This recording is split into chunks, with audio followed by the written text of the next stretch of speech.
Par sa transfiguration, le Christ apparaît dans sa gloire, c'est-à-dire dans une manifestation qui dépasse sa condition terrestre que connaissaient ses apôtres.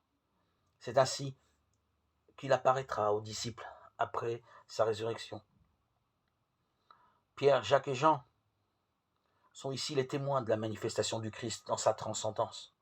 Toutefois, le mystère pascal que Jésus leur annonce en évoquant sa résurrection d'entre les morts restera pour eux une interrogation.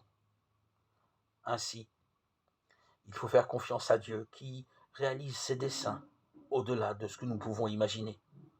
Le psalmiste exprime cette confiance. Nous attendons notre vie du Seigneur. C'était déjà l'attitude d'Abraham qui a quitté son pays et sa parenté sur l'ordre de Dieu. Alors la promesse qu'il a reçue a pu se réaliser. Abraham a donné naissance à une grande nation. Nous sommes tous appelés à prendre le risque de suivre le Christ et d'écouter le Fils bien-aimé. C'est ce qu'a fait l'apôtre Paul en devenant apôtre du Seigneur, apôtre de la nation. Il est plein d'espérance et de foi quand il exhorte Timothée à prendre sa part de souffrance pour l'annonce de l'Évangile. Pour lui, la résurrection du Christ, déjà révélée dans la transfiguration, a détruit la mort et nous donne l'assurance que nous sommes sauvés.